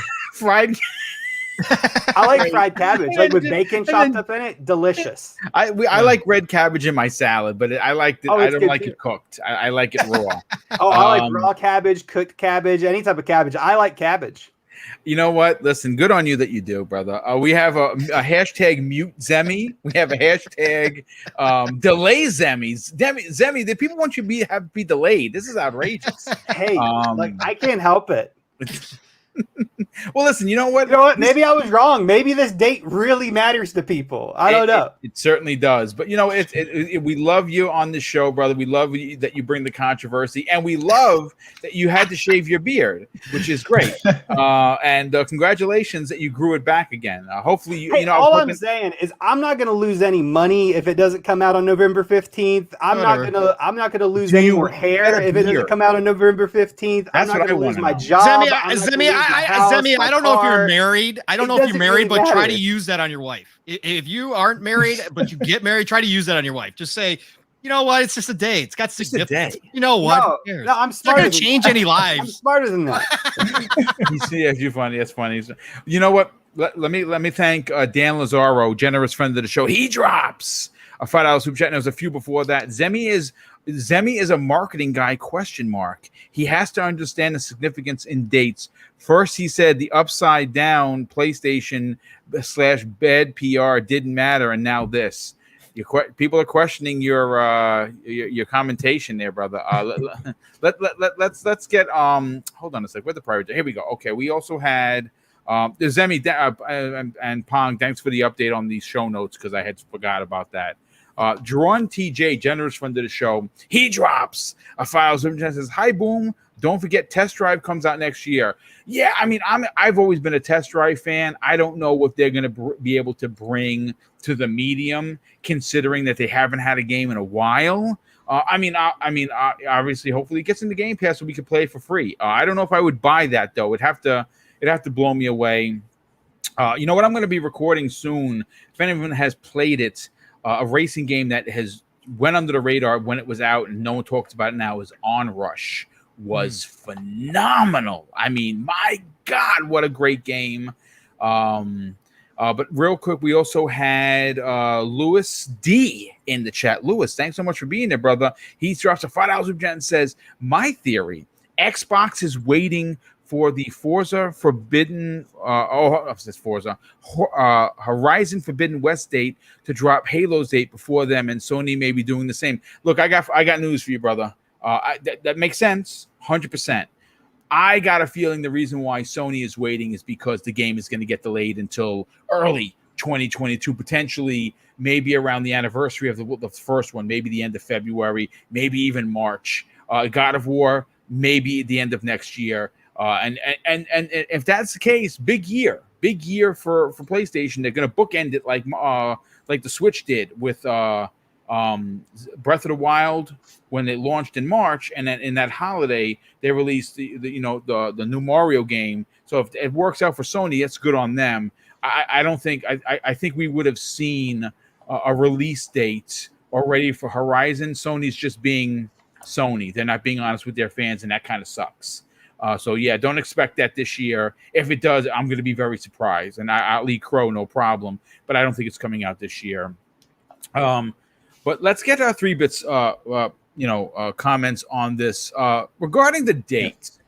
I mean, listen, Zemi, he feels that it's not. It's just a date, and he's, it is certainly just a date. It's just a game. Are they going to sell any less copies of the game by having it a week earlier or a week after? They're not. The week earlier thing is fine. I get that, because Pong made a great point that, hey, listen, let's get everything in order. Let's get the servers going so that when the anniversary actually happens, we are ready to go, right? And it's anything, whether it's 2 hours past midnight on the 16th, the game comes out. I think it's a big miss. Everyone knew that this is the 20th anniversary, specifically Xbox knows. And they've had 16 months since the last showing to fix everything that was wrong. And it wasn't the gameplay. The gameplay looked freaking awesome. And the story is going to be the story. Nothing has changed there. They just needed to fix the graphics, and they've done that. So where do you fall in the conversation of whether they need to hit this date?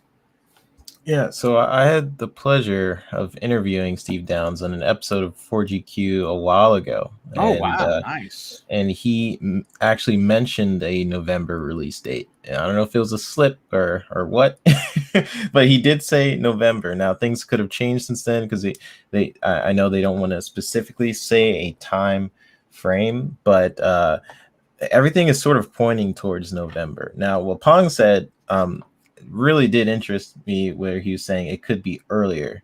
I do think that's also possible. I didn't even think about it till you said it. Like it didn't even cross my brain, but I do think an earlier release date is possible. We have to think about where this game is in terms of the production pipeline. And I know on 343's agenda, there's a ton of things that are on their production pipeline right now. The major thing is solving any potential server issues, which is probably on the top of their list, and could it's going to get crushed on day one, dude. There's just no doubt about it. Crushed.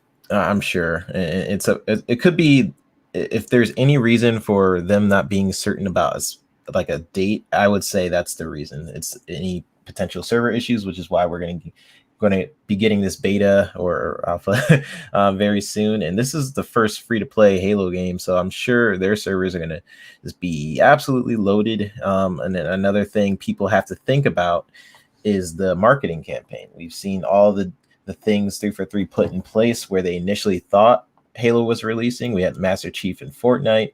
We had the Master Chief Cat DJ advertisement thing. They pretty much have to restart their marketing campaign and polish the game and make sure the servers are up to date. So I think Halo will for sure break some records here.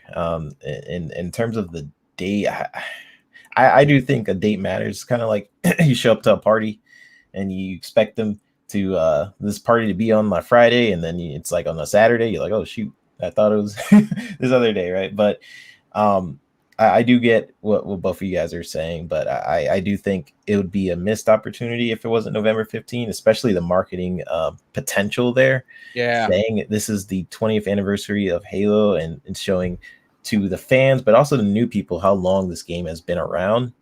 And the almost cultural significance it has with the game community and how much it means to a lot of different people.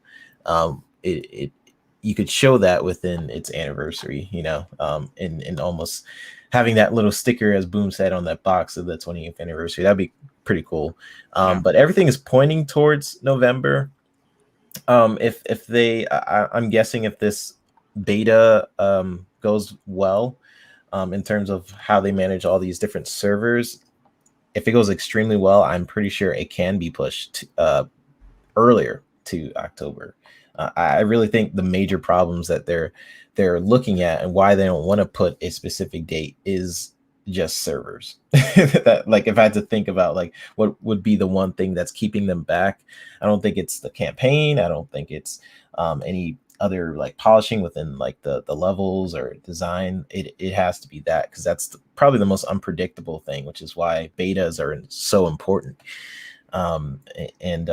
To making sure they can handle all these new players to the Halo universe, right? So we'll see, but I do think that 343 has some good problems for sure to have. They're in a position where this game is finished in a lot of different ways, a lot of different aspects, but they have to worry about that for sure. So we'll see.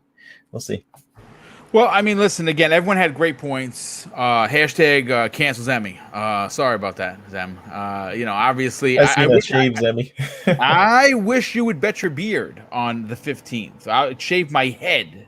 But, I mean, listen, who knows? We could still have that. Listen, this has been a great show, folks. 4 topics, 3 original, and, of course, thanks to Zemi. See, everyone's booing Zemi, but thanks to Zemi, he was like, hey, Boom, are we talking about Flight Sim? I didn't even have it in the notes, folks. Again, trying to review a game, trying to enjoy said game, trying to prepare this week for 4 shows. You forget a lot of crap. And I was like, oh, that's right. Flight Sim today. So everyone that's booing Zemi could actually thank Zemi because it was his idea. And again, that's why I say he's the cog that keeps the show rolling, because I would actually forgot. People would be like, Boom, you're not talking about Flight Sim? Like, what kind of an Xbox guy are you? I would have failed. And thanks to Zemi, I didn't. But you know what? Let's get everyone out of here. We're an hour and 47 minutes into the show. Hopefully you did, in fact, like it. If you did, hit the like button. And more so, share this on social media, folks. Like I said, I don't like to ask a lot. But if you are enjoying the banter, definitely put this on social media. Let the Xbox community know that, yeah, we have, obviously everyone knows about the Xbox too. Everyone knows Rand and Jez. Everyone knows Dealer Gaming and RDX. I mean, what's not to know? It's a great group of guys over there. Everyone should know the Ultimate Xbox Podcast on Friday evenings with Mav. I mean, there's a lot of great Xbox shows.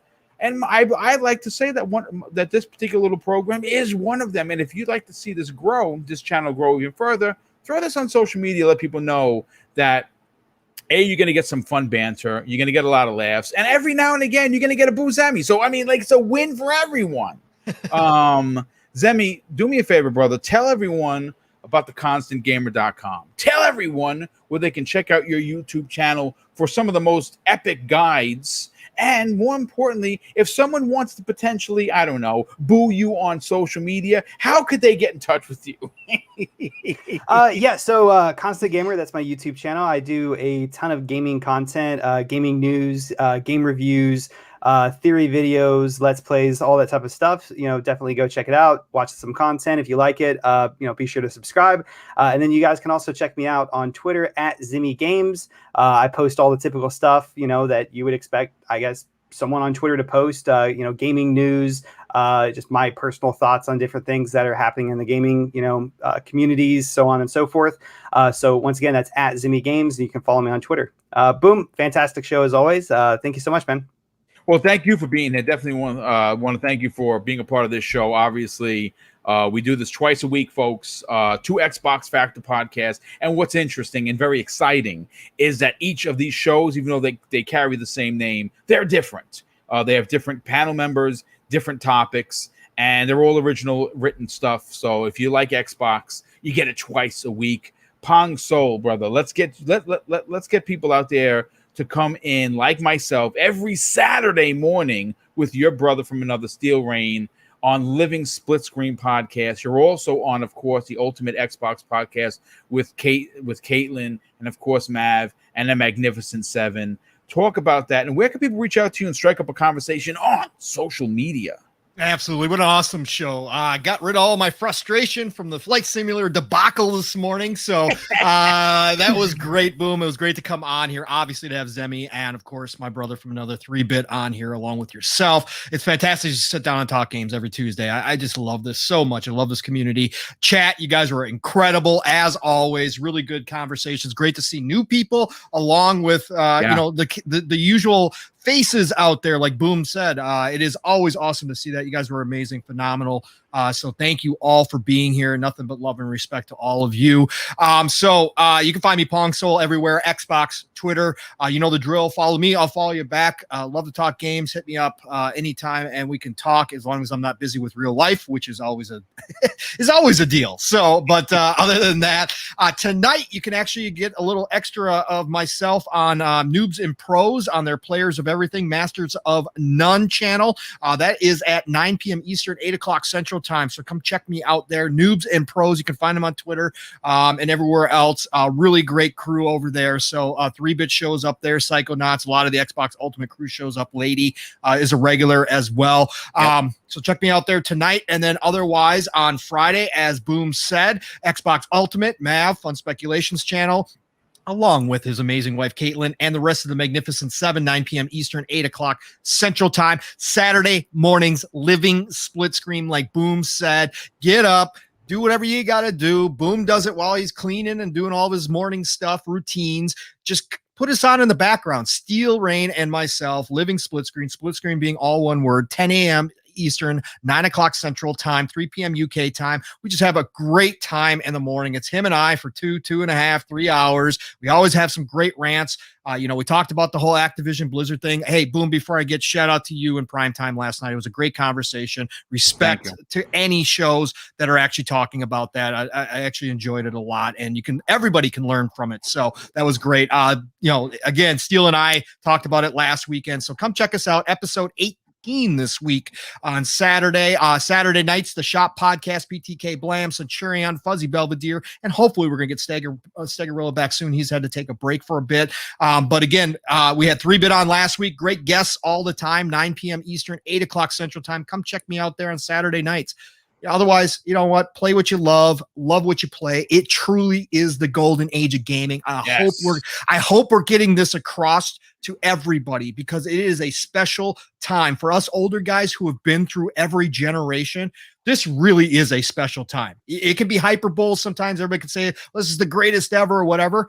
Right now, I have never in my life experienced so much content, so much diversity, so much goodness in the gaming industry. So come and enjoy it. So otherwise, we'll all talk to you real soon. So yeah, I mean, listen, you're definitely onto something with that. I mean, there's what's great about this particular year in gaming is that everyone, and I mean pretty much everyone that's in the community, in the circles that we all run through, are enjoying games. But what is really the point is they're enjoying games from creators of one person to a team of 1,000. And I think that in itself really does transcend what gaming means. That a game like a Death's Door, that's an Xbox exclusive, completely came out of nowhere.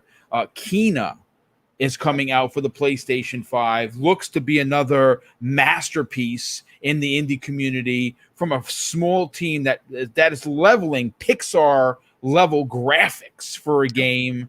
And of course, Nintendo is always going to be Nintendo, and they're always going to get my money because, well, I'm a Nintendo kid. What can I tell you? But yeah, I mean, again, great point. Love gaming, enjoy gaming, and listen. If you want to talk, you want fun conversations. Any one of us that do our podcasts, everyone that's a part of this show, you know us. You see us on this show and other shows. Come hang out, man. And just enjoy the banter. But last and in no way least, 3-bit, also known as the AKA the VGHD. Talk about now. Did you release your video on the Unreal Engine 5? I know you said you were working on it. I didn't see it post.